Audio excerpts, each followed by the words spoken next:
At this point, did you have a little bit of a chip on your shoulder? I mean, your last two seasons as a starter, you had totaled what, a little over 90 touchdowns in the regular season? Yeah, I mean, I feel like my whole career has been a chip on my shoulder. Especially after my senior year in high school. So yeah, you can definitely say I've had a chip on my shoulder my whole career. That's kind of been my thing. How did Mexico treat you while you're down there? It was great. The people down in Mexico and Monterrey were really great. Basically, got to live in great weather for a couple months and play some really high level of football. So it was great.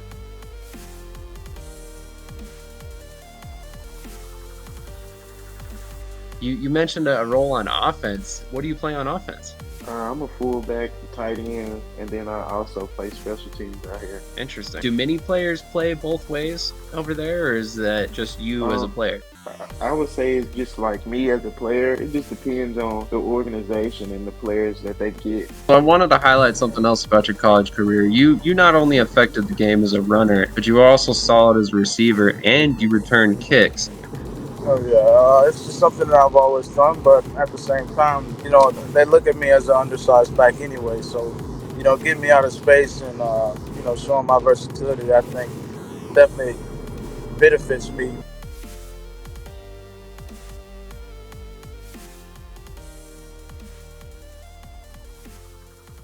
All right, today we're joined by former Bethune-Cookman and current LFA player of the Reyes, Shannon the Cannon Patrick. Shannon, thank you for joining me. How are you doing this afternoon? I'm doing great, man. Thank you for having me on your show.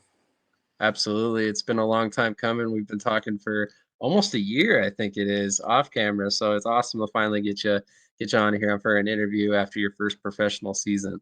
So real quick, just overall, how are you doing? How was your first season? How was Mexico overall? Man, I really enjoyed Mexico. I really enjoyed the culture and all of that. I had some really good teammates and really good coaches that made it fun on the field and off the field. And yeah, I loved me some tacos over there. So I had a I had a really good experience in Mexico for sure. Very nice, very nice. So we're gonna start off with your high school tail end of your high school career and into your JUCO career. But I kind of wanted to ask you about your recruitment process. You ultimately ended up at Northland Community and Technical College. What ended up leading up to your decision to end up at Northland? Well, my senior year, I had a really good year. I played in Palm Beach County, played at Wellington. Um, I believe I finished with 52 touchdowns that season and 3,400 yards, and I was tops in the state. But didn't really get much interest from the bigger colleges. Uh, you know, there was like 4 or 5 Player of the Year awards for the county, and I won like one or two of them. Lamar Jackson won one or two of them, and I think one other player won it. But that just tells you some of the names that were in the counties that I was in, and I didn't get the recruitment that I thought I deserved. So ultimately, after some processes, I decided ultimately I wanted to go to junior college and see what could happen from there. Where is that college located again? In Minnesota, Thief River Falls. Okay, I thought it was Minnesota. I didn't want to misspeak there, but what was the transition from Florida to Minnesota like for you? The weather was obviously the first difference. I remember the first day that it snowed. It was a snowstorm, and it was snow flying from the left and right. It was crazy. But other than that, football was football. I enjoyed it. It was the same as football is football. But the only difference I would say would be the weather, honestly. Absolutely. So we spoke a little bit off camera, and you said you ran a version of the air raid offense that led to you passing quite a bit. You ended up with about 4,500 yards and 43 touchdowns on the season, leading your team to a 9-2 record, if I have that correct. Um, how who was looking your way after Northfield? I mean, did you have a lot of schools that were contacting you, trying to get you to come up to their level? Honestly, it was very similar to my whole career. Even in high school, when I left high school, I didn't really have that much recruiting buzz. Honestly, I ended up having one Division I offer from University of Arkansas at Pine Bluff, and I decided to go there. But that was the only offer that I had after that season. At this point, did you have a little bit of a chip on your shoulder? I mean, your last 2 seasons as a starter, you had totaled what, a little over 90 touchdowns in the regular season. I mean, talk about an impressive performance, and here you are with only one Division One offer. Yeah, I mean, I feel like my whole career has been a chip on my shoulder, especially, after my senior year in high school. So yeah, you can definitely say I've had a chip on my shoulder my whole career. That's kind of been my thing. Absolutely. So, as you said off camera, you spent 2 seasons at University of Pine Bluff. How was your time there, and how important was that stop kind of along your journey to where you're at today? It was a very important stop. Being at Arkansas Pine Bluff, I met some great people. I learned a lot. That was my first season and a half that I played at the Division 1 level, so that was a good stepping stone for my career. And yeah, I feel like it did a lot. I learned a lot. I learned a lot there, and that pushed me forward for the rest of my career. Absolutely. And as we talked about early on in the preamble, you ended up finishing your college career at Bethune-Cookman. How did you end up at Bethune-Cookman, and what ultimately led to your decision to finish out your career there? There was a coaching change at Pine Bluff, and I had just come off an injury, and I broke my knuckle one of the seasons, and I just thought it was time for a fresh start. The transfer portal opened up, and I thought it would be cool to find a place to play close to home. I'm from Florida originally, so I decided to go into the transfer portal, and Bethune Cookman looked my way, and they offered me, and I just went from there. Very nice. So it when you get to Bethune-Cookman, you end up starting quite a few games. You found some success early on. It seems like you have this trend of finding success early on everywhere you go. How is it that you're able to come in and adapt to these new systems, these new environments so quickly at all these different stops? Uh, I love football, man. It's my thing. I just figure I go wherever I get a chance to go. I go and do my best, and show my teammates that I'm a good person, and earn their trust and all that. But I just go out there and just play football. It's what I've done my whole life. It's nothing new to me. Maybe a new spot, a new area, but there's still so many laces on the football and so many yards on the field, and that's just the way I do it. I love that. I love that. So I got to ask, what were you hearing about your draft stock after college when it came to the NFL? Were you immediately looking into alternative options, or were you strictly focused on the NFL first? Well, my ultimate goal was to go play at the highest level. So the NFL, that was my biggest goal. Coming off my senior year at Bethune Cookman, and my career leading up to that moment, I ended up getting an agent. Mike Abadir is my agent, so he ended up, seeing that I had gained some interest from some NFL teams.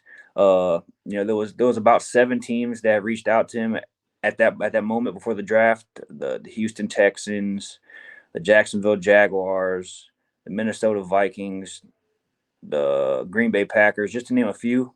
They had shown some sort of interest in me up until that point. So, coming from a small school and things of that nature, I knew I wasn't going to get drafted in the draft, but I was hoping that I possibly could have got like a mini camp invite or something along those lines. So I was kind of hoping for that, but that all kind of fell through. And, I ended up taking a year off of football, and I was coaching actually at a college, not Northland, a school in Missouri, a Division 2 college in Missouri with one of my old coaches, Lincoln University. I ended up coaching there for a year, taking my mind off football for a little bit as far as like from a playing standpoint, but I was coaching and things of that nature. But after all that, I still wanted to play ball. So then I started reaching out to some teams, and then I decided that there was opportunities for me outside of the NFL, and I can go back playing again. So that was kind of how all that kind of worked itself out. Great segue into my next question. So, how did your opportunity with the Reyes come about? I mean, was this just your agent kind of pounding the table for you, or did the Reyes come to you? Reyes actually came to me. I got on that website, the Euro Players, and so I was messaging people and stuff, and I had some interest here and there with different teams. I hadn't decided anywhere specifically yet, but I got a call out of the blue from actually my linebacker at Reyes. Anthony Patrick, and I think he was doing some self-recruiting for the team for himself, and so he reached out to me, asked me some questions and things like that, and I was like, all right, he's like, would you be interested in coming to Mexico? And I was like, yeah, I'd be interested to come to Mexico. He's like, okay, well, I'm going to send your information over to the owner, and if he likes what he sees, he'll give you a call. And then he gave me a call, and I went from there. Kind of wonder if he's got like a referral bonus program set up or something. Like he deserves one for that, I feel, especially Yeah, after the season you had. yeah. So what led you to choose a league like the LFA? I mean, over say, I would imagine the countless indoor football offers you had at the time as well. Well, I never played arena ball. That's a whole different game from what I've heard. I was kind of just keeping my options open to, make the best decision to play ball. And when the Mexico League reached out to me, they told me it's like NFL rules, 2 feet in bounds is a catch, and it's a same yardage field, and I was like, you know what, I think I might want to go back into playing actual football, something I've really been comfortable with doing. Maybe down the line, maybe I'll try the arena thing, but I really liked it in Mexico, and I'd like to go back, honestly. That's awesome. I'm glad to hear that. So talk to me a little bit about the atmosphere of games there. I mean, it's basically like their style of NFL down there. So what is it for fans? I mean, are we talking 20,000 a game? What are you thinking? I don't really know the amount of fans that go to each game as far a number, but for most of the games, I felt like the stadium was pretty well filled. Some were more than others. Football is really growing down in Mexico, so I couldn't tell an exact number, but it was fairly full, and you could hear him and stuff. So it was a good experience. And That's good. I'm glad to hear it. yep. Sorry, what were you saying? I was gonna say I also threw that out there. Like I wanted to go back to Mexico. I enjoyed it, but if other opportunities came, I'll definitely be looking into that as well. I just wanted to throw that out there too. Of course. So, this was saved for a little bit later in the show, but I'll go ahead and ask now. I mean, say a CFL team came calling, would you consider like a practice squad spot up there or something like that to finish out the season with them, going forward, or are you looking strictly for an opportunity where you can go in and start? I'm really looking for any opportunity. Like I said, I want to play at the highest level, and I did have a great time in Mexico, and I would love to go back if that was the opportunity that that I had. But if one of those bigger leagues like the CFL or the XFL or USFL, if any of them came calling and wanted to give me an opportunity, I would have to look into it because I want to play at the highest level, and that's kind of where I want to be. So 100%, as well as the ELF, I imagine, given their season just started. right, of Um, course. So let's talk about some of the amenities that Mexico provides for its players. I mean, did they provide housing for you guys, meal plans, stuff like that? Um, at Reyes, they didn't provide meal plans, but they did. The housing was covered, the transportation was covered. All of our, we went to away games. The meals were covered, things like that. But for the most part, our only expense for players wise was just meals, and that's it. Whatever else you want to do with your money, but they covered everything else. We just had to cover meals. Very nice. What were the living conditions down there like for you? It was really nice. They had me up in an apartment with a couple of my teammates. I had my own room, my own bathroom, shared kitchen, shared living room. So it was a really nice setup. Very nice. Very nice. Just kind of curious to hear this from you guys. I mean, your firsthand information is always nice to get out there for other players who are looking for opportunities in the future and maybe don't know that much about the LFA and what they provide. So let's talk about this season. So this season, you end up going in and you ended up attempting 291 passes, if I'm not mistaken. You threw more touchdowns with 20 and did not top your interception career record in college. How do you feel about your individual performance overall, and what areas do you feel you can improve in over the season? Well, like I said, I mean, I was always working out and keeping my body in shape. But going into this season, I came off of a year of coaching, so mentally I was in it. I was very involved in football. But from a physical aspect, coaching is very time consuming. So I had a lot of time in the film room, a lot of time in from a mental standpoint. But from a physicality standpoint, I feel like going into next season, wherever that may be. I think having a physicality standpoint, from working out and getting on the field and throwing a lot and being in the gym, I feel like I can improve my body going into next season, and I could be in a better situation than I was this year. Makes perfect sense. I mean, obviously, like you said, you were more focused on teaching football rather than playing football at the particular moment, so it makes a lot of sense. So you also led your team to the playoffs via a 7-3 record and led the fourth highest scoring offense in the league despite being a rookie. How proud of this team are you, given the fact that you guys were I don't want to say thrown together, but you guys didn't have a whole lot of time together prior to this season, and you still performed so well. Right. I had some great teammates. Like you said, this is a lot of our first times playing together, and the off season, not the off season, but the preseason going into the season. It wasn't a very long time, but throwing all of us together on one team, we fought some adversity at first early on in the season with a couple losses, but we ended up bouncing back, and we really grew as a team together. From an offensive standpoint and a defensive standpoint. Our timing only got better as the season went on, and we really started clicking on all cylinders later on in the season. And yeah, it just took time, but we ended up started clicking. Absolutely. Did you have any idea that this team would be where you ended up when you first signed with them? I wasn't sure. I didn't really know too much about the league when I signed here, but just based off what my teammate Anthony Patrick told me when he called me, he was like, "Man, we have a really good team. We just, they wanted to they wanted to improve on the offensive side of the ball from last season." So when he told me that, and I didn't know what to expect. I just went there with an open mind, and I didn't know that we would end up as far as we did, but I knew once we started practicing, I started seeing all the players we had that we had the talent to do pretty much whatever we wanted to do with it. So that's where I feel. Absolutely. For those watching at home that are not aware, Shannon's team was a game away from the championship. They lost just this past week to the undefeated, if I'm not mistaken, Chihuahua Cadillos, if I pronounced that correctly. So they've been one of the toughest teams in the league this season. So no shame in losing to them by any stretch. And sorry, Casey. Hopefully you don't see this, but probably the likely champions this upcoming weekend. But we'll see. So I'm curious. Obviously, you've played at several different levels in the college ranks. How did the level of competition compare to your college experience in the LFA?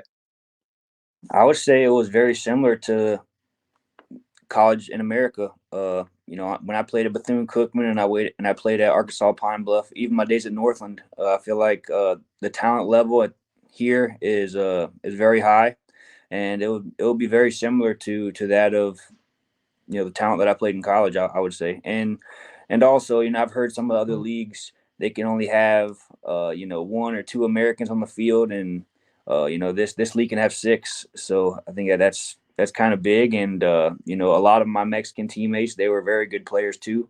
So there wasn't much of a change in my eyes from the talent level of playing in America and playing here. That's good to hear. And once again, another thing that kind of opens some eyes, I feel, from players that maybe don't know a whole lot that's going on down there, or fans for that matter, that want to get into this game. For the record, all the games can be caught on LFA Professional on the YouTube. So all games are free to watch. Definitely worth checking out the championship game this weekend. Since playing in the LFA, have you been contacted by any other teams yet, whether it be IFL, NAL, CFL, any of these leagues? No, I haven't. Haven't had anybody reach out to me yet from any of those leagues that you said, but yep, that's not too much. All right, all right. We'll have to start pounding the pavement for you and see if we can't find you another home. Is that something you would consider though, going to play? I know you said you haven't played indoor football, but would you consider finishing out a season with an indoor football team? Yeah, it'll be a thought of mine. I'd have to see, the situation and things of that nature. But I would be open to any opportunity if it can ultimately help me get to wherever I want to go. I want to play at the highest level, so I'd be Absolutely. So obviously every player, as we spoke about in the preamble, wants to make it to the NFL. That's the ultimate great dream anytime you're playing football.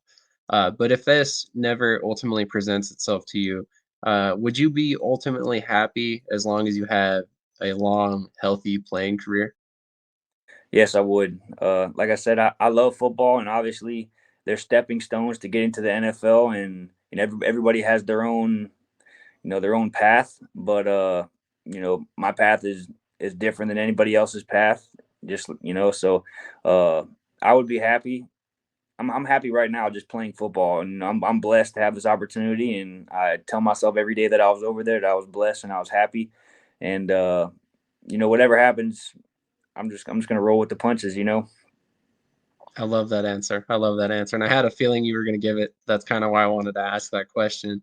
I know some guys, they're NFL or bust and they'll never be happy otherwise. But I know that through our conversations, I've always picked up that you're a football guy. You're doing this for the love of the game.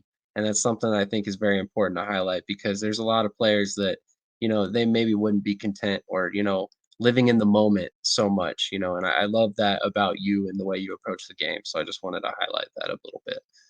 I appreciate Um, that. Absolutely, of course. I mean, I think it kind of makes you who you are as a player, and it's once again, it's very important to show that. Of course. Um, so my final question of the day is, what do you envision yourself doing after your playing career is over? Have you thought that far ahead? Yeah, I've had some thoughts, but ultimately, I've always wanted to coach. I really love the game. I'm an X and O's guy, so ultimately, I can see myself going into the coaching ranks and or the college ranks and becoming a coach there, or even coaching at a high school around the area. So uh, that's what I can see myself doing in the future. Would you entertain a job coaching professionally as well? Oh yeah, of course. If the opportunity came, I would definitely enjoy the opportunity. Absolutely. So, real quick before you get out of here, where can fans find you on social media, and do you have any merch available?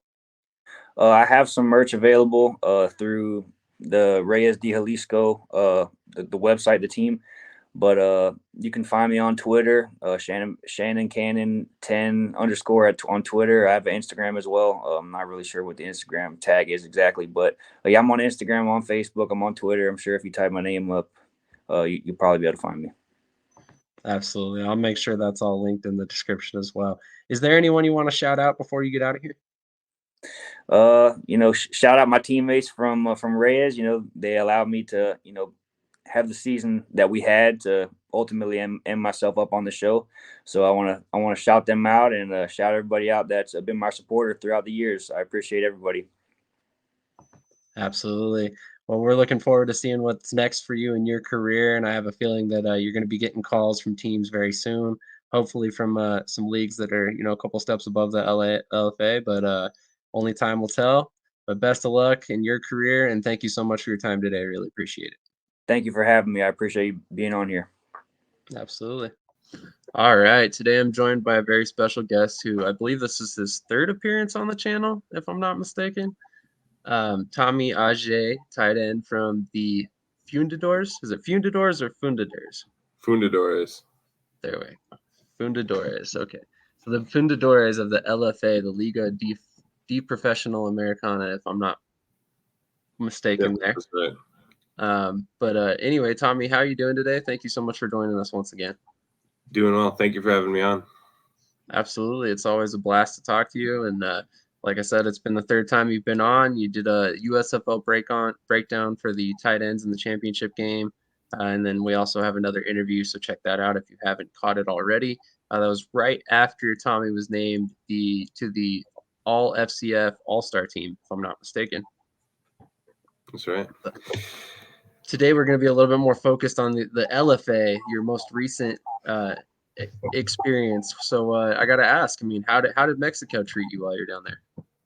It was great. The people down in Mexico and Monterrey were really great. Basically, got to live in great weather for a couple months and play some really high level of football. So it was great. Absolutely. I mean, you kind of prefaced my next question perfectly. I mean, you've played in, the FCF now, you played in the Austrian Football League, and you also had a stint there with the Orlando Guardians. How does the level of competition in the LFA compare to these other leagues that you have experience in?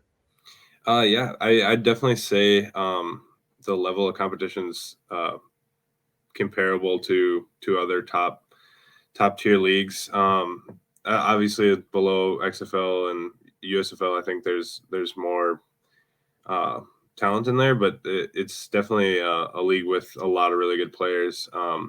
I think the fact that it's kind of between Canada and Europe with the amount of Americans you can bring in. In Canada, I think it's 20, and in Europe, most places it's 4. But in the LFA, it's 12. So it's kind of a nice balance there. So we have about half the starters are American guys and half the starters are Mexican guys. And the Mexican national players are really good as well. And something I was unaware of before I went down there was that in Mexico, there's their whole own NCAA college football league. So all the guys on the team have already played a high level of football before, so they're ready for the professional league if and when they get drafted to a team. That makes perfect sense. I was not aware of that either, despite the fact that I've had a couple players on here. You're the first one to mention that, so that's kind of interesting. So I got to ask as well. I mean, obviously, this past season you were coached by some coaches that were probably primarily speaking Spanish. So what kind of challenges did that present to you trying to learn a new playbook with coaches that are speaking another language? Lucky for us that all the coaches spoke English, which was, I mean, and all the players. Some of them better than others, but like everyone spoke English on the team, which was good. In town, it's a different story because Monterey is not like a touristy area, so most people like at the restaurants and stuff just speak Spanish. But everyone involved with the organization, even the like trainers and everyone spoke English, so it was pretty easy to get along. Very nice, very nice. I'm glad to hear that. So I'm curious, like, how did the amenities compare to your other opportunities with the XFL, the FCF, all that? Yeah, I mean, like when we would travel for away games, it was always, really nice hotels, nice plane, and even the house we lived in was pretty nice. So in a good part of town, so it was everything I could hope for being provided by the team. So we had some good food right next to us, and all that was paid for as well. So it was a good spot to live, and definitely no complaints about any of the amenities. It sounds like that you had a little bit easier experience than a couple players I've spoken to in the past who have had coaches that primarily spoke Spanish and had to kind of learn through translators. So Mm, that sounds like it benefits a little bit. Yeah. mhm. But I'm curious. You've spent time in 4 different professional leagues, like we talked about, the FCF, the XFL, the Austrian Football League, and now the LFA as well. Which memory from all these different places you have been stands out above the rest? Oof. If I was able to win a championship in one of the leagues, that would have been it. But probably I don't know. Probably my first game in Austria was the most memorable, just because it was my first professional game ever that I ever played, and it was the only game I think even in high school or college or anything where I scored 4 touchdowns. So that probably is the one that sticks out the most for me. That makes perfect sense. I mean, if you dominate in a game like that, I'm sure it's going to stick out for the long term. So you've kind of spent your career slowly proving yourself at every step wherever you go. When you look back on this career that you've had so far, uh, which stop or which coach at any stop has been the most influential throughout your career? Um, a couple that well, so I had a lot of really good coaches in college. Kind of all of the offensive coaches there, I would say, made the biggest impact on improving me as a player. We had a coach that I played with there that he joined the coaching staff later, and they were co-offensive coordinators, Josh Bungum and Cole Heckendorf. And Cole played in the NFL for a little bit, and then Josh was the one that he was a senior when I was a freshman. So I think they definitely made a big impact on me. Just how to go about getting improving, like watching film with them, seeing what they see, and yeah, I'd say they were two of the coaches that made a big impact on me as a player. Interesting. How was it to relate with a coach that had just recently played with you? It was pretty easy just because he was already, a leader on the team and someone that like you respected and looked up to. So when he was when he joined the staff, he was kind of already like, at least from my perspective, kind of looked at as a coach or someone to learn from because he was, already a team leader. That makes a lot of sense when you put it that way.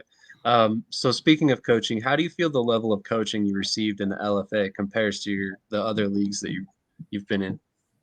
It was very good. Yeah, the coaches had a really good playbook. I thought they went about game planning, in a very smart way. So I'd definitely say it's comparable to a lot of other professional leagues and coaches. So they were very good. Absolutely. I mean, I would say your performance speaks for itself. I mean, you led the league for all tight ends with 65 receptions, 694 yards, and 5 touchdowns, if I'm not mistaken. Which was all top five statistics among all receivers as well, if I'm not mistaken there as well, or top 10. Sorry, don't let me misspeak there. With that being said, you talk about the level of coaching that you received and their game plan. I mean, how much of that really was involved in the fact that you were able to find so much success early on there? I think it definitely changed a little bit throughout the year. The first 2 games of the year, I only had like 3 catches, and I was mostly used just in a 3-point or just in more so blocking roles. But the quarterback of our team, really Shelton, he really wanted to see me, spread out more. So I know he mentioned that to the coaches, and then obviously the last games I was more involved in the passing game rather than just pass blocking and run blocking. So it was kind of good to get a mix of both throughout the season. But I mean, obviously I enjoy it more when I'm involved in all the facets of the game. So it definitely changed a little bit throughout the year as we saw what everyone's strengths were and what would make us the most efficient as an offense. Absolutely. So I've got to ask, I mean, you obviously had a pretty solid season, but do you feel like you could have done better had they maybe gotten you a little bit more involved in the first couple weeks? Yeah, I mean, my numbers might just be a little bit higher, but I can't complain. It was a good season, and I got a lot of opportunities to make plays. Absolutely. So obviously you were used as a blocker quite a bit in the FCF as well. Do you think that influenced their decision making at all when they first got you there? Maybe, yeah. I definitely can see how that would be the case. And when I was in with Orlando, mostly just used in blocking roles there a lot too, in the fullback spot. So a lot of my highlights from training camp of XFL is blocking. So when they signed me, it was I think seeing a lot of that film. So that was probably a big impact on our early season game plans. Interesting. So hopefully, if anything, somebody puts all that together as far as watching all your film and realizes, hey, not only is he a great blocker, he can long snap, he can play, split out wide, all the things that I've talked about on Twitter so much that hopefully you're finally making the rounds. But I mean, it's amazing to watch how you play because I don't mean to talk over you there. Sorry, apologies. No, sorry. But you're so extremely versatile. I mean, we talked about your ability to play as a fullback with Orlando. We talked about the fact that you can long snap, which I briefly breezed over that, but you've also obviously proven that you can be a dominant receiver at this level last season or this past season with the LFA, and you were also recognized as a blocker with the FCF. And I mean, it's kind of amazing to see your transition from where you used to be prior to college, where you were, a wide receiver, and now you're, regarded as this amazing blocker at the professional level. Um, how do you feel you've developed over the past couple years during your professional career to get to this point? I'd say just the biggest thing is just trying to get better every single day at whatever they have me doing. If it was, I don't know, if they even move me to defense or whatever, I would just try to, improve and be the best player I could be at that. So I just take a lot of pride in trying to, do my best every play. And if that's pass blocking, run blocking, or running a route, I'm always going to try to, be the best on the field at that assignment. So just the mindset of, trying to get better every day, I'd say is what kind of helped me develop along those different skills. Absolutely. So, given the fact that your season's now over with the LFA, would you entertain opportunities with, say, an indoor football league, or if the FCF called you back up, and they launch later on this year? Yeah, I mean, I'd consider it. It definitely would be helpful to keep developing in one of those leagues, because it is a different skill set needed than outside. So you kind of just, it would help me, improve different skills. But I also want to make sure I'm available to do these workouts for the leagues if they're on, weekends that might be, colliding with an indoor football game. Then probably wouldn't be the best decision for me to do it. But also I gotta get healthy, because it was a long start to the 2023 with two basically full training camps back to back, the whole XFL training camp and then the LFA training camp, and then a 10-game season and a playoff run. So my body has been, put through the ringer for about 6 months straight. So I gotta, take about a month to get feeling all the way healthy, and so I can, keep getting stronger in the weight room and keep getting faster. That's completely fair. Yeah, I mean, I had not considered that, but yeah, you did go through 2 full training camps and then ended up playing a full season and a playoff game. So Yeah. that's quite a bit of time there. So I definitely understand that thought process, and it's probably best. Otherwise, you're going to end up, you know, hopefully not, but end up causing an injury or something like that. Yeah, that's true. So in the last calendar year, you played in the FCF playoffs and you played in the LFA playoffs. What were the similarities between these two teams that helped you find the success you guys did? Both teams we had a lot of really, really good players. Both times we just, came up short in the playoffs, which, stinks for back-to-back years to feel like we were, had a chance to win it in both leagues and didn't I guess just execute well enough on game day, or but yeah, the similarity is just good coaching and a lot of really, really talented players that could play at a higher level. So That makes perfect sense. So I got one more question for you, or a couple more questions for you. I apologize. Uh, Obviously, your entire goal is to obviously make it to the NFL. That's the goal for everybody playing football. But would you be content if you were able to continue to stay healthy and play a long career in these alternative options? yeah, as long as I'd be making enough money to, support a family, it would definitely be something I would love to do.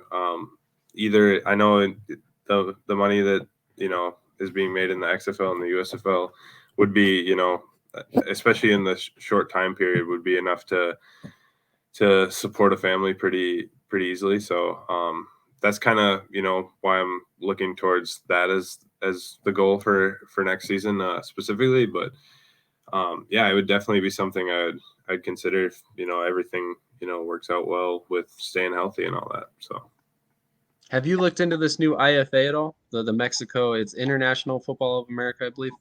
yeah, I've heard a little bit about it. I know a few guys that went to a workout for it. And it seems like it would be a good league. I know a couple of the coaches that will be involved with it. So yeah, it'll be interesting to see how that develops.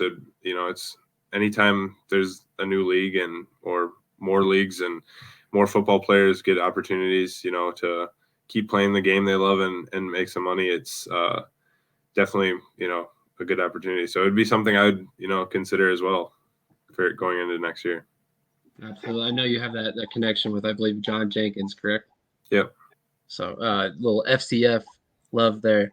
Yeah. So my final question for you is one I've likely asked you before in one of our interviews, but I'm curious, when your playing career is over, have you already kind of pondered your next step? Not completely. I know I'll probably go into something involved with accounting. That was my major in college, so it'd be where my skill set fits the best.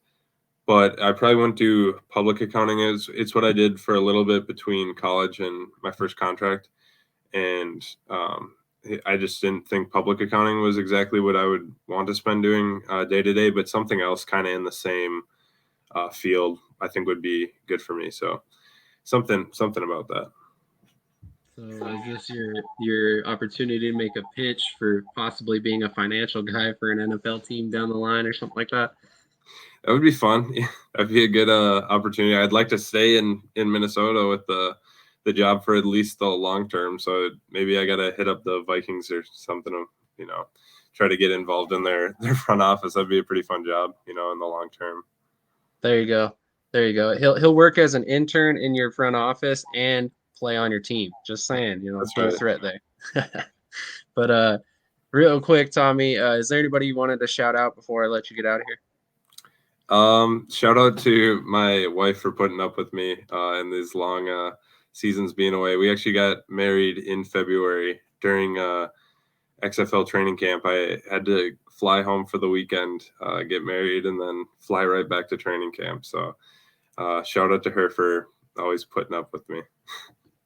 That's right. Congratulations. I forgot last time we talked, I believe you referred to her as your fiance. Yeah. So congratulations on that. I don't know if I had told you off camera, but definitely wanted to make sure I got that in there. But Tommy, thank you so much for your time, man. We got one more guest waiting real quick, a player from the French Football League. So we're getting a little bit of a taste of every different country here. But I really appreciate your time once again. Thank you so much, and I wish you the best of luck in the future. I really know that big things are coming for you, whether it be the XFL, USFL, CFL, NFL, whatever it may be. Something, the next step is coming at some point. I know it. So, like I said, best of luck. Thank you so much for your time, and look forward to the next opportunity we can speak again.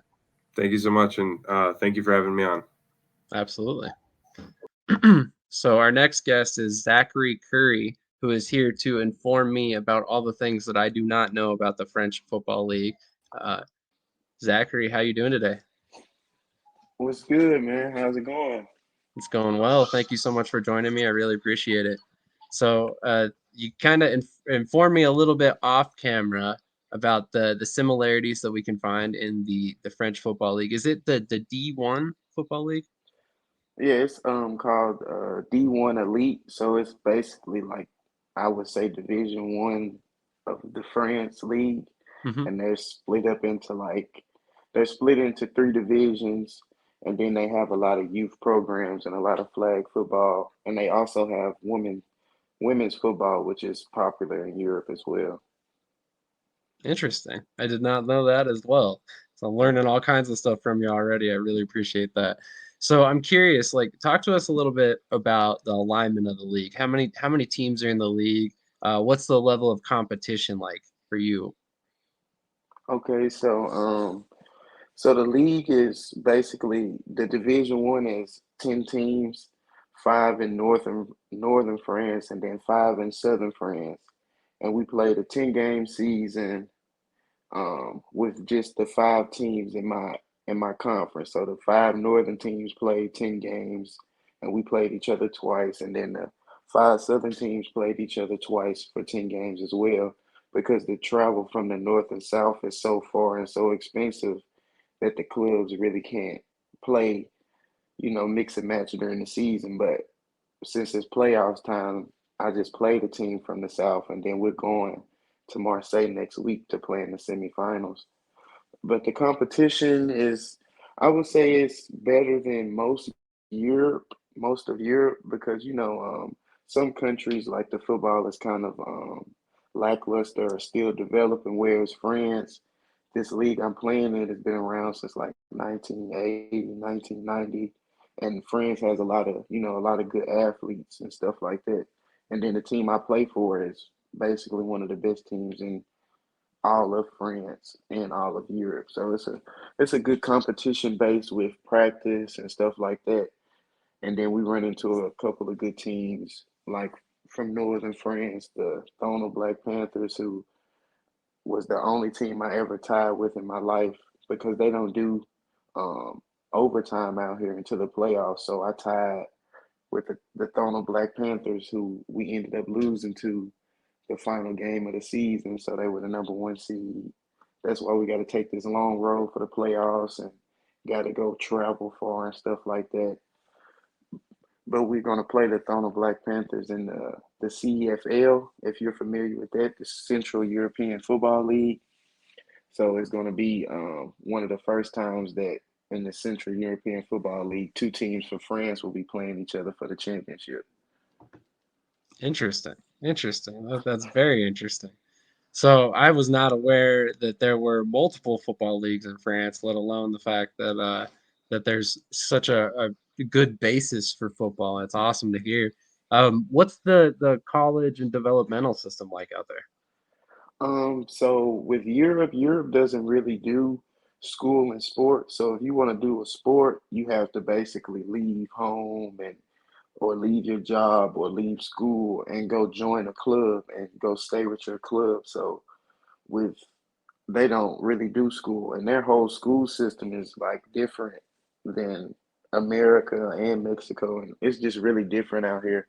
But most of the time, like most of the kids who play football here, like they're 17 and 18, they're basically finished with high school and they're not going to do college. They're going to try to pursue football, which is really like that's why it's like the development is kind of a little behind because they don't associate school with sports. So you have to basically pick and have the passion and want to get into sports to really do it in Europe per se. Well, in France, let me not speak for all of Europe. Interesting. Interesting. It's so crazy to kind of hear how each different country looks at the sporting world. So obviously you have some experience playing in Mexico. How do the two leagues compare to each other?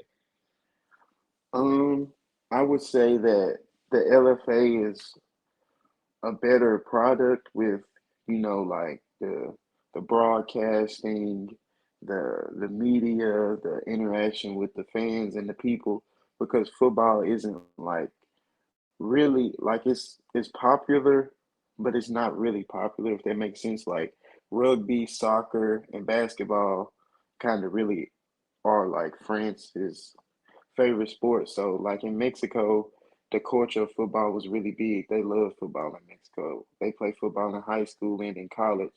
Whereas here, when you want to play football, you have to leave and join the club. So some people don't even pay attention to football, which is kind of crazy. I can But imagine soccer's fairly big out there.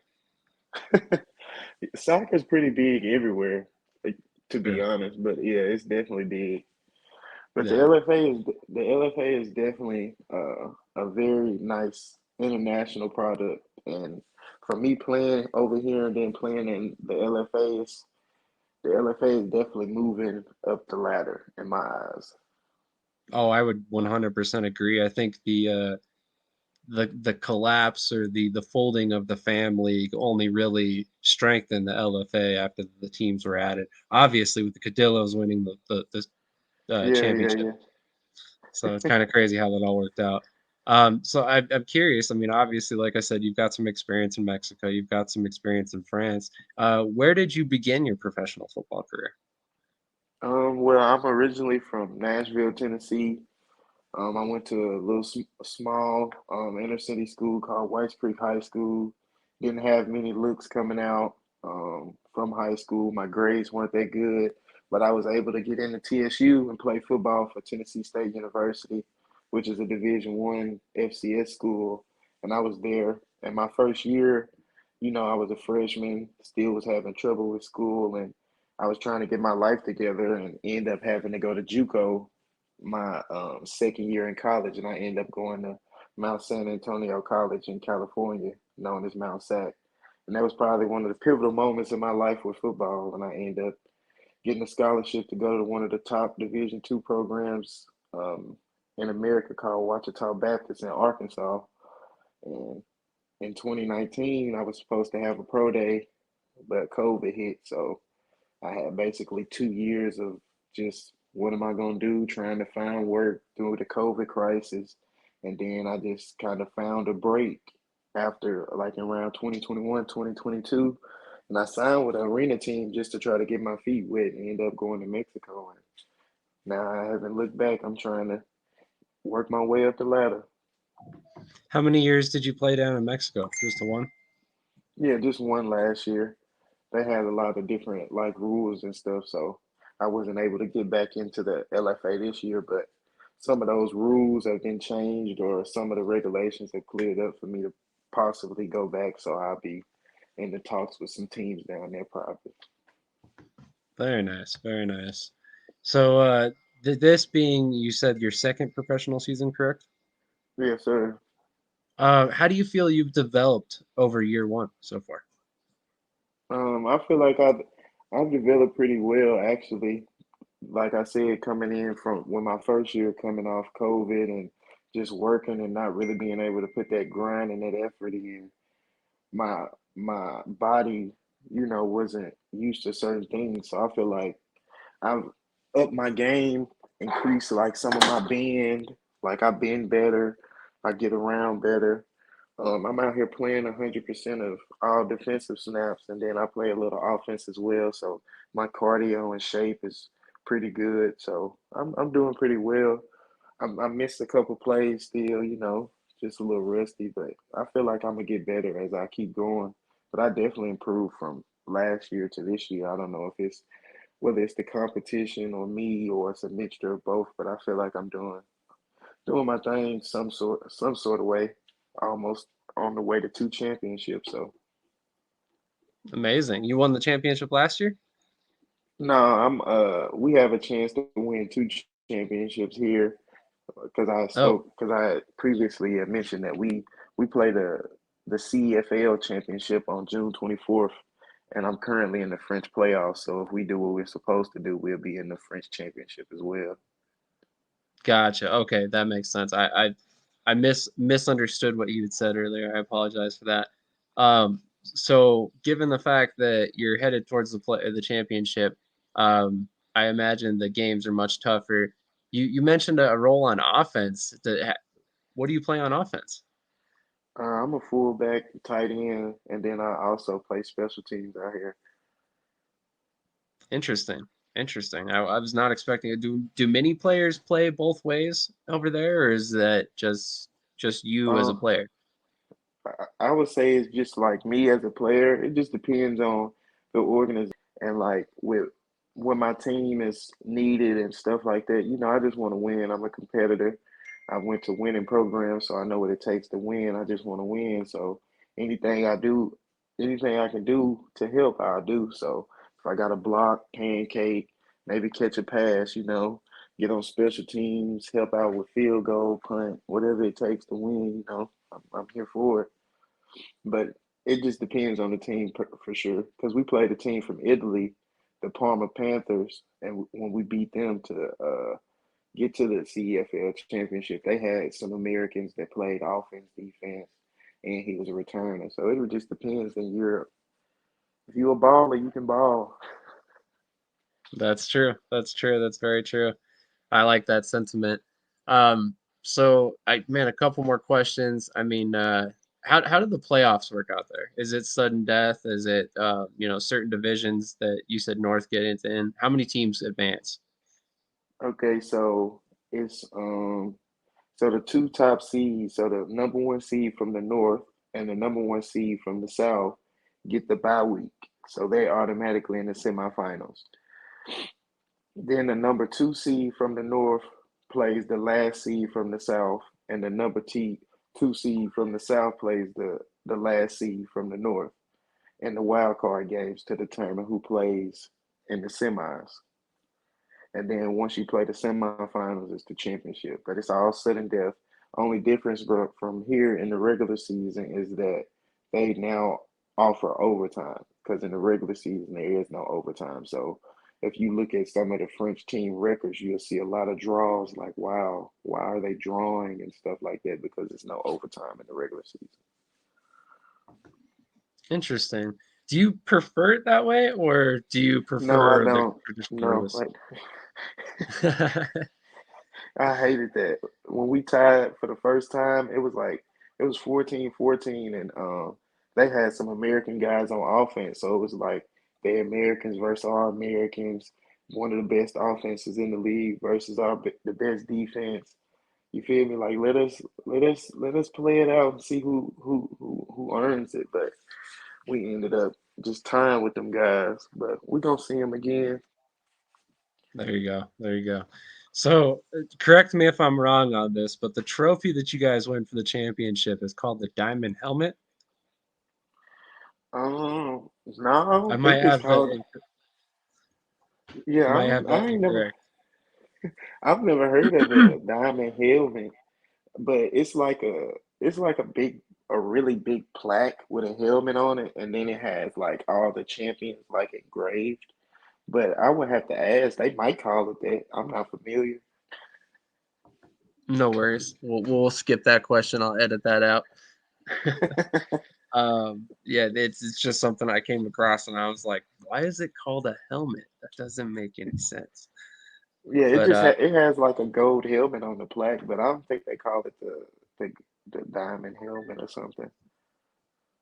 somebody got creative with the Wikipedia, I guess, or something. I don't know.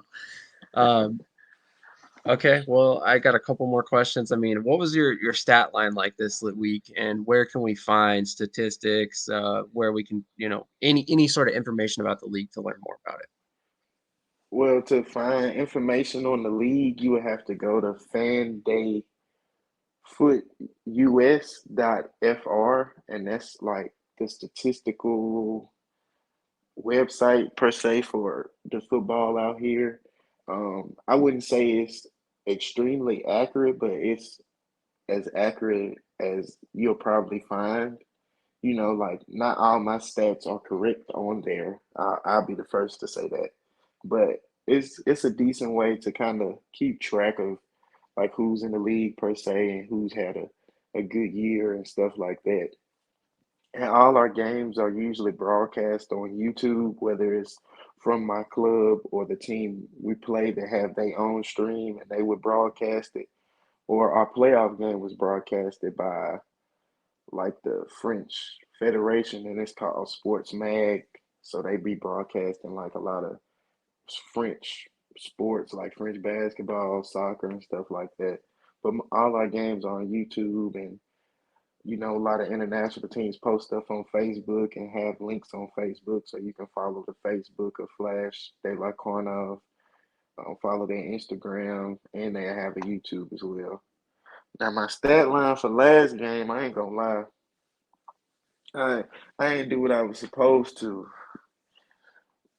because of the circumstances. We won. It was a close game, but I had one tackle, three quarterback hurries, one pass deflection, and one quarterback hit. I missed like two sacks, and I had to play a little bit more coverage because of like what we was playing a quarterback that played at Ohio State, which is he didn't like he played at Ohio State. He went there, but he's one of those guys that maybe a scout team guy, third string, fourth string quarterback. But when you at that level to be at Ohio State and playing against and practicing against those guys, he was out there throwing dimes. So we was in a fight, and we ended up having to make some adjustments, and I had to play a little bit out my position to kind of help out with coverage. So I wasn't involved as much in the pass rush through the middle of the game. Late in the game is when I started pass rushing. Interesting. So you've got the versatility to play coverage as well. Yeah, I'm a pretty versatile player. I say like if you find me on Euro players, my Euro players says I can play basically the anything in the box from the front four to linebacker, and then I also can play offense, fullback, tight end, and special teams. I'm a pretty versatile guy. I got a high motor, real discipline. Love the game of football, so I got a nice IQ. I study film more than coaches sometimes. I love that. I love that. Well, I'm pretty much more or less out of questions for you. Other than I'm kind of curious, how do are the rules the same? Like, is it 11-man football? Yeah, it's 11-man football. The rules are the same. All I would say is we complain about referees in America like that's a bad call, he missed this, but little do you know when you go to other countries and play football, their refereeing isn't the great. I'm not here to bash the referees or say they're doing a horrible job, but like when you're not used to football or having that football culture and you just learning the rule book and then watching the game, sometimes you miss things or sometimes you call things wrong from the eye, if you get what I'm saying. So only thing I would say that's different out here is like just dealing with the officials. Like last game, they were harassing me about my shirt hanging out, and I'm a defensive lineman. Like my jersey make it get ripped. Like I'm tussling 100% of the game, and you complaining about my shirt hanging out. Like they really was trying to kick me off the field, like stopping plays before they started to talk about my shirt. Like it was gonna come out regardless. And every time they stopped me and I tucked it in, 3 plays later, everything's hanging back out. So it's just that's probably the only thing I'd say is really the different dealing with the referees and the officiating out here. Interesting. Interesting. The L- Are the the schemes the LFA, same? the schemes, it depends. Okay. It really depends on who you're playing. Like so it goes back to the organization and like the players they have around their team. Like so having good linemen helps out a lot of teams. So the teams with better lines they'll try to run the ball more. Whereas the teams with the more lackluster linemen or small in numbers, they do more RPOs, quick game, rollout, not a lot of run. If they running the ball, it's jets, outside zones, and stuff like that. But it's still We're talking 4-3, 3-4, as far as fronts and stuff like that. Okay. Mm, So I was yeah, just kind of most of the time curious. it's yeah, most of the time it's most teams do 4-man fronts.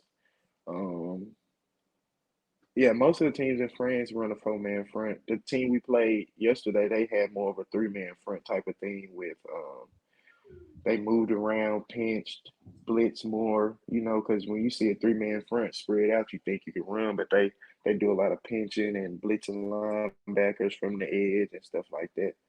But everybody else is real like basic. Like the only team that I'm focused on now, besides the team we play this week, is the Black Panthers, and that's a team that I really like to play because their coaching staff is like it's like a battle with our coaches versus their coaches, our players versus their players because we're literally two of the best teams in France, and they got a tight end from Coogstown, a 2019 All American Jack Pilkerton.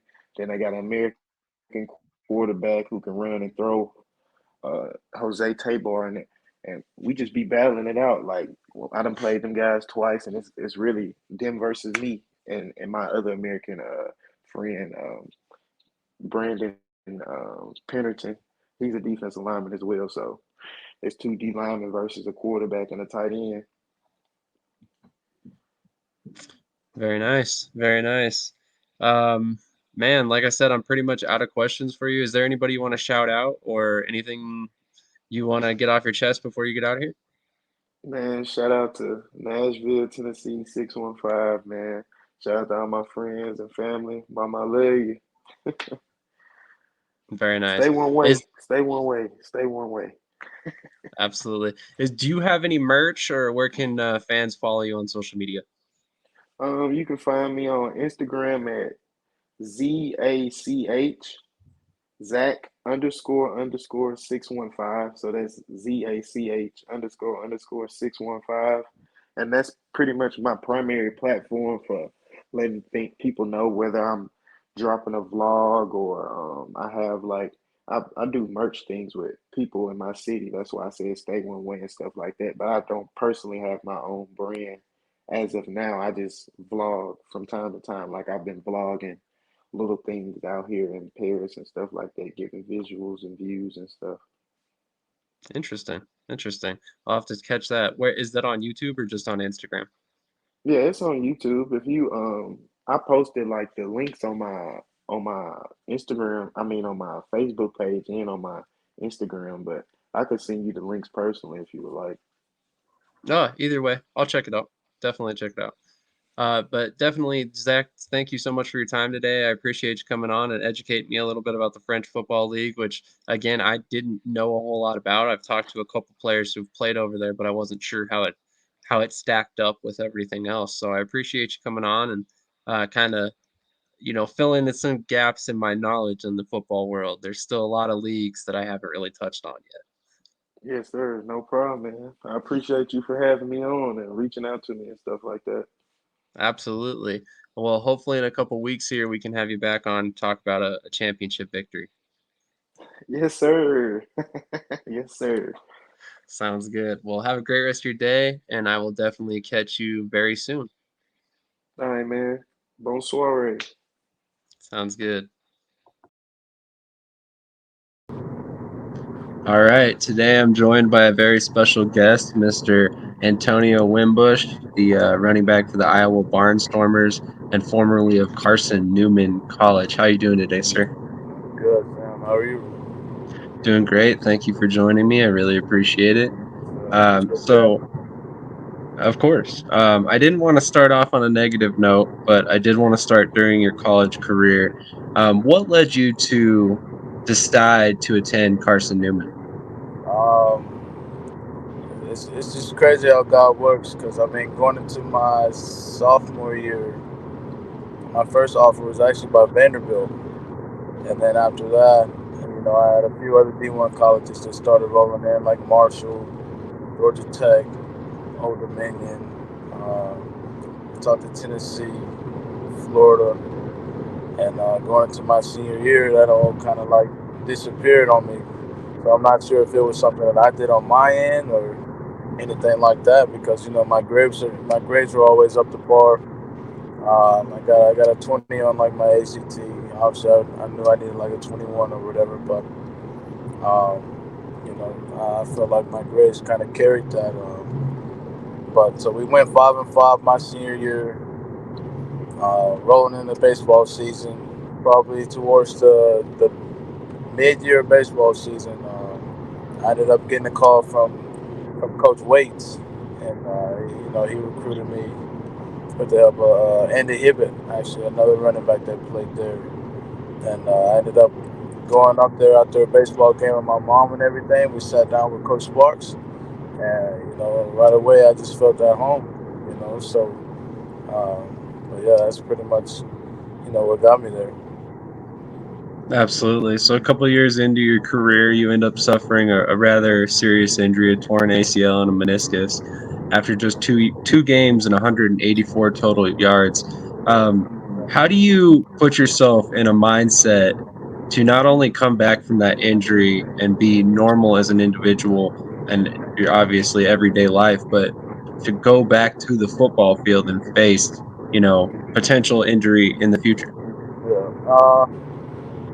Honestly, I mean, I kind of seen the stories with AP, and obviously I don't really like to compare myself. I like to be different. But just seeing that kind of gave me that want to. But just obviously understanding like there was always a bigger picture in the end and what I wanted to do. So I couldn't necessarily let that slow me down. You get what I'm saying? But falling in love with the process each and every day. I could have easily sat there and pouted about it and been upset because like you said in two games, really I'd say probably a game and a half because I only played two quarters in that first game. I had already almost 200 yards. So I thought that was going to be a huge year for me, you know. But I mean, that wasn't the case. Ended up tearing it. Found out. I thought they were so wrong, you know, because they did the test on me, and I'm like, there's no way my ACL is torn. I'm running, I'm cutting, I'm jumping, I'm doing everything I can do on a normal knee.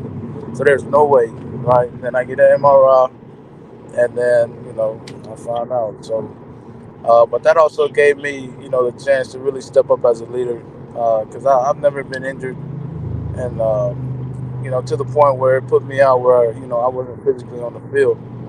So, you know, just to be able to kind of, you know, pull guys up and stuff like that, and be there and, you know, watch them be successful, that helped me out. And it also just helped me look at it in a positive aspect and just keep going. And, you know, with that also got, you know, my little clothing brand started as well with the, you know, the Walk by Faith, you know. So I kind of started that just to keep that positive mindset, keep that rolling. And, you know, I was able to, you know, branch out to other people as well who are not only, you know, going through maybe injuries, but just, you know, life, you know, because that definitely hits hard as well. And, you know, so with that, you know, that's kind of how I took my mind off of the injury, and just, you know, took it day to day.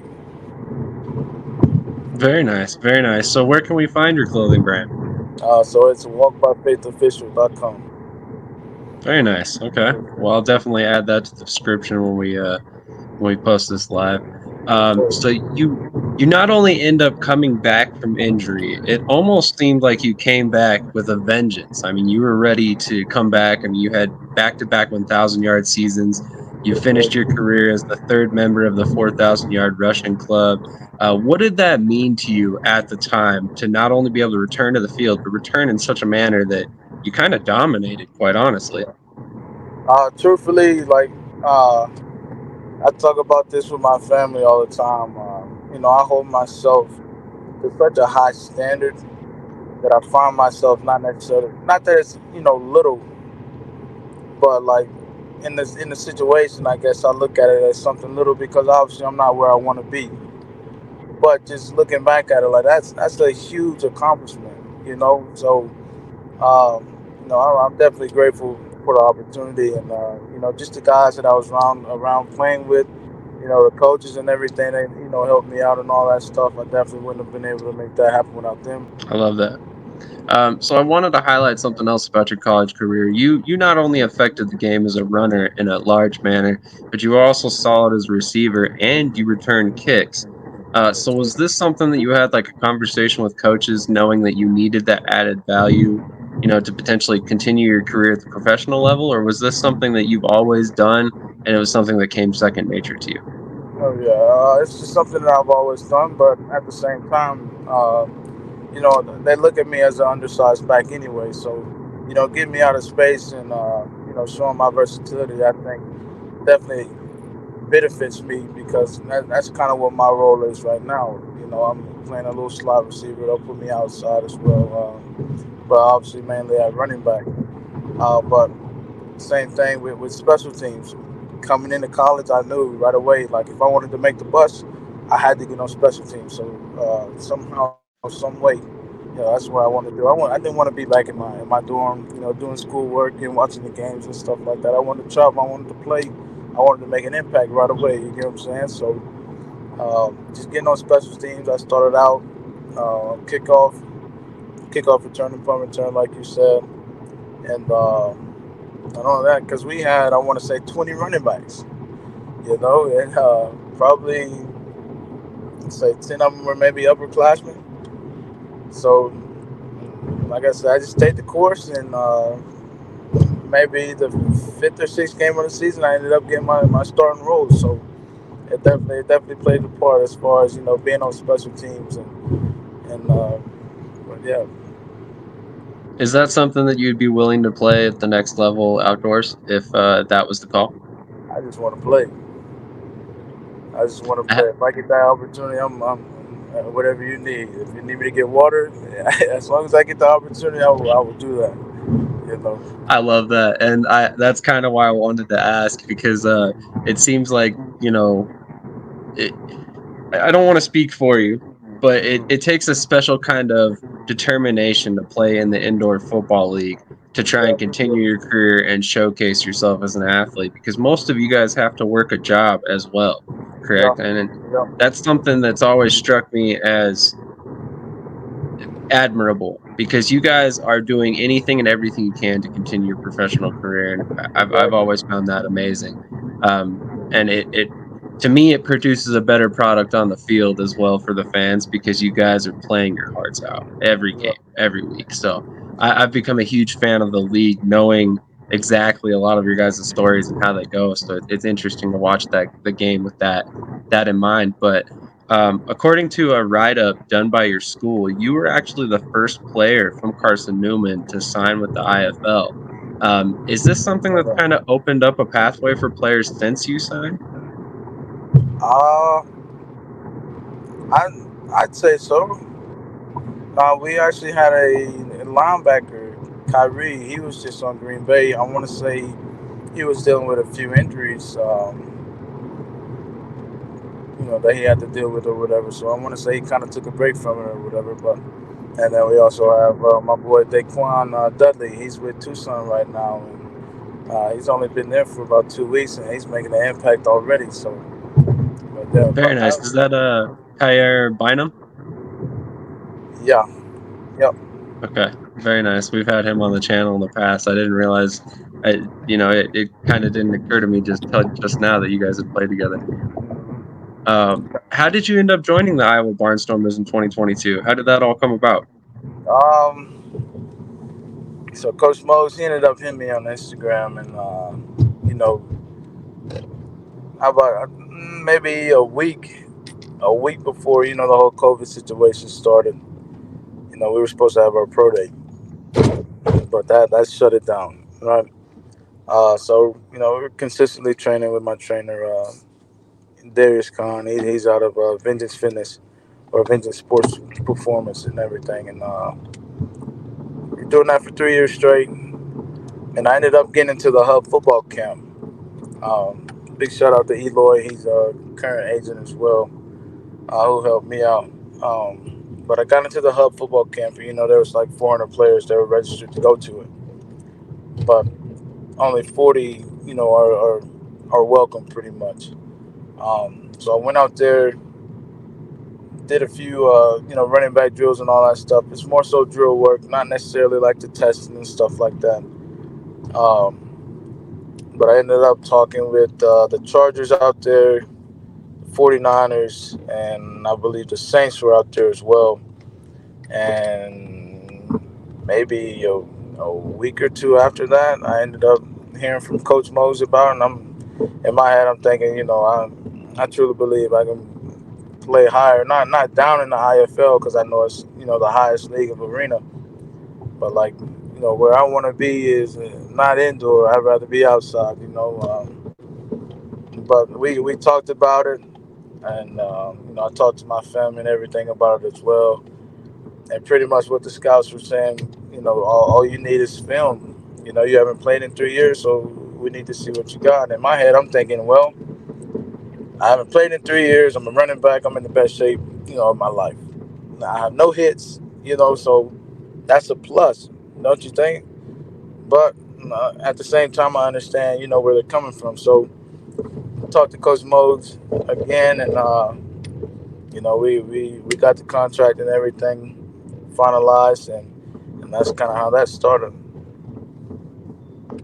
So, Very nice. Interesting to hear that it came all from Hub, which is now partnered with the USFL, if I'm not mistaken. yeah. What is your relationship like with Coach Mogs? I mean, how has he kind of helped you adapt to the indoor game so far? It's little things, truthfully. Just things here and there that I never really put into perspective.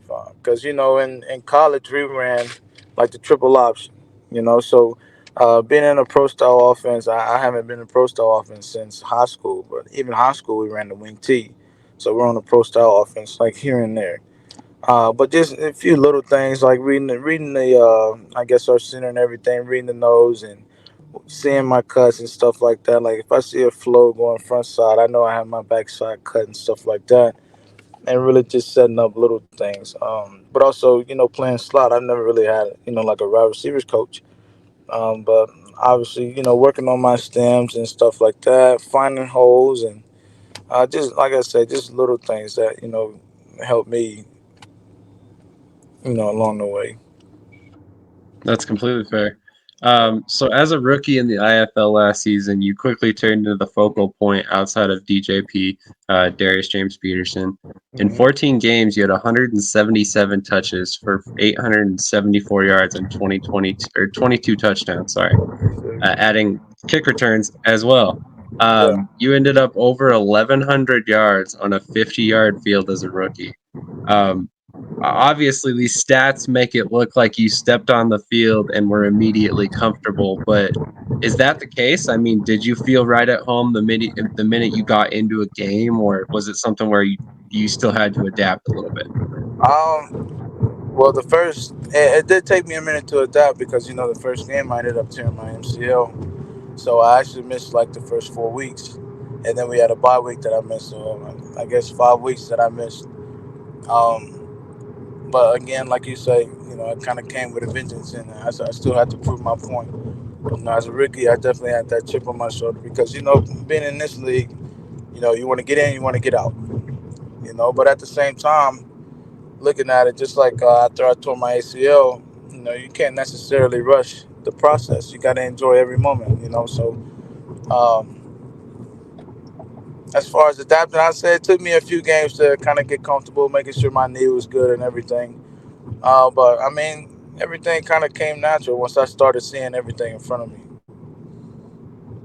Did it seem faster to you? I mean, I know obviously a little bit faster, but I mean, from the running back's perspective, I mean, is it where you're cutting faster? I mean, talk to me a little bit about that.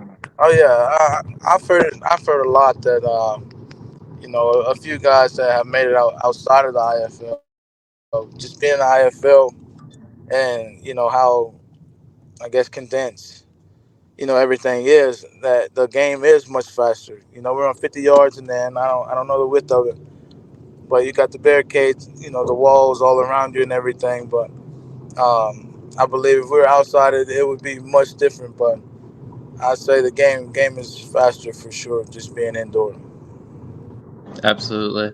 So I told you off camera, I'm a big fan of the Barnstormers. I always root for you guys because of Coach Mogs. I've talked to him, like 8 months ago.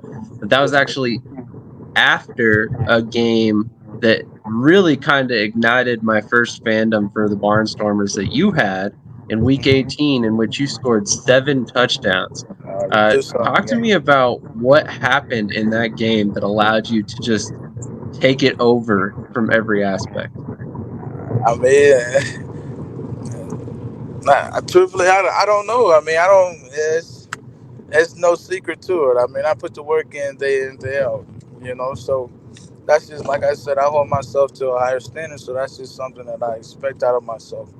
And if I don't, obviously I'm disappointed. But at the same time, like I got to look at it as in, all right, did you do your job here?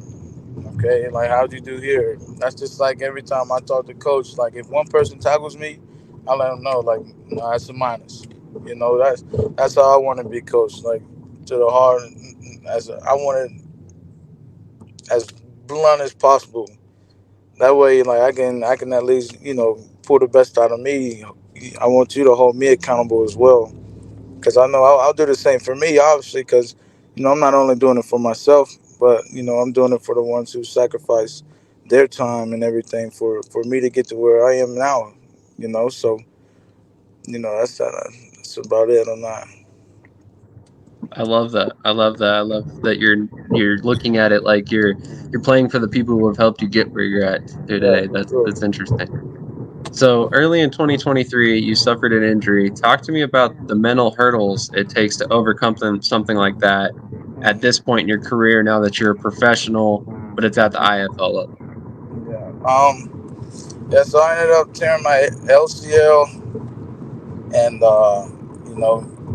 DJP actually at that he tore his the same game, and I was just thinking like, there's no way. We just had a solid first game. It's my second year. This will be the year that I could potentially get out of here. Um, but that happened, the second game of the season, and just battling the injury, it just kind of takes you out of your mood, and you never really feel like yourself because the last thing you want to do is have an injury that'll take you away, and or even have an injury that has to be put on paper because teams will see that, and then they'll look at you as, oh well, this guy's injury prone, stuff like that. But it was kind of like a freak thing. I had somebody run into my knee. That was a little freak thing. um, but kind of getting over that hump when I came back. I want to say maybe I believe it's the Tulsa game. I did find myself playing a little timid, and I had my guys around me, and just talking in my ear, and letting me know like, hey, like you're good. You got the brace on. It's healed. Just let it go and just play out there. That's it. Go do what you do, and it kind of picked up after that. So yeah. I take it was pretty early in the game that you felt you were playing timid given your performance. Yeah, for sure. Because I think I fumbled the ball on the first play. Okay, that Yeah, makes sense. I was yeah, gonna say you ended the game with 3 touchdowns, yeah. 88 yards on offense, and another 34 in the special teams department. So kind of hard to be a little too critical on yourself there, buddy. But just saying. I got you. I appreciate it. Absolutely. So, I mean, speaking of which, in 20 games so far in your professional career, I mean, you've already racked up over 1,291 yards of offense, another 35 touchdowns, and you've also kick return. Is there anything you can do on a football field that we haven't seen at the IFL level? I mean, I know I saw a couple passing attempts back in college, or could you play some wildcat quarterback maybe? Yeah, I feel like I can do that for sure. But again, I can also play slot receiver if it needs me to. Usually when I'm at running back, I don't really get to open up too much, but I definitely feel like I can do that if I have anybody, like a DB, linebacker, whoever covering me one on one. I feel like I win that matchup 9 times out of 10. Absolutely. So I got to ask, I mean, obviously you came back rather quickly from that injury. It was about a month's time, if I'm not mistaken. Um, how do you stay so motivated? I mean, Iowa's not having the best season, yet here you are fighting to come back from an injury, getting back on the field, immediately balling out against Tulsa. I mean, to me, that just screams a guy that wants to play football, that it's ingrained in his life. So, I mean, For sure. what is it about the game? Yeah, I love it. I've been playing this game since I was 5 years old, and again, like I understand that it's definitely bigger than me. So my biggest thing is like I want to get to the point where I'll be able to have the opportunity to not only help others and but give back to them and help the ones who've got me where I am now. You know, um, that's just my motivation. That's my passion, and it's just a love for the game. Obviously the season's not going how we expected it to. Due to injuries, early on and consistently, honestly, throughout the year, we've had injury after injury, guys falling out, and I'd say the chemistry is just now starting to roll, and it's crappy that it's late in the season, but we definitely got a lot of people on the team that want it, and it's definitely nice, um, being around that atmosphere because I could be in a place where there are guys that are just there to be there, and I don't want that because clearly like I'm trying to make it to the next level, but holding myself accountable for the guys around me and just for my family and everything. That's what keeps me going. Absolutely, and I don't want to speak for you guys again, but there's been a little bit of talk that Daniel Smith made the team once he got there, but I definitely think that's kind of a little goofy considering the fact that you guys put 80 points up yesterday, and Yeah, he certainly wasn't throwing the ball to himself or handing the ball to himself. yeah, So, exactly. No, we uh, have weapons all around, and our O line is solid. They've been solid the whole year. So 100%. truthfully, I believe we have the best receiving core in the league. Truthfully, So, and not only that, you got a running back in the backfield that can do it. But I don't know. I don't know. He's definitely made an impact. I wouldn't say he's made the team. I wouldn't say that. But he's a great player, a great leader, and he's definitely he's made a difference. I'll say that. Absolutely. So I got one last question for you today, and then I'll let you get out of here. What do you see yourself doing after your football career, or have you not even thought that far ahead yet? Yeah, I've thought about it. Obviously, that because that time's gonna come. Football has definitely given me a platform to kind of build my brand, and like I said, I kind of got that walk by faith deal going. I've done a little networking out here with my mentors, and they kind of helped me create a cash flow asset and stuff like that. So I have that going as well. But my biggest thing is hopefully starting something to be able to give back to people that's kind of in my same situation, athletes that just never had the opportunity or the exposure, and kind of creating that for them, and or athletes that don't have the money to pay for training or anything like that, because obviously that's what teams look for. You're 40 and all this other stuff. I wish they were more focused on the film, because if you can play ball, you can play ball. Not all this testing. Um, but just to give back, and I mean, I did some personal training and stuff like that with my trainer for 3 years. So that right there was kind of like the reinvention of myself, because I didn't think I was going to be able to get back on the field, but I did have hope, and so we stuck to training, and he also took me under his wing, and helped me kind of transition that over into training kids and everything. So if I'm not doing that, maybe I'll just use my degree and go from there. But I'd like to work for myself, and be on my own time, and move how I want to move. That way, I can have things rolling on my end. You and me both, brother. I completely understand that. Sure. Well, thank you so much for your time. I really appreciate it. Best of luck next week. I hope you guys get another W and maybe another 80-point game. We'll see. Yes, That's sir. asking quite a bit, I'm sure. But thank you again. I really appreciate it. And it's Yes, been a sir. lot of fun to watch you so far this year and last year Appreciate as well. you. I appreciate you, Sam. Absolutely. So, have a good one. You too. I'm a game changer.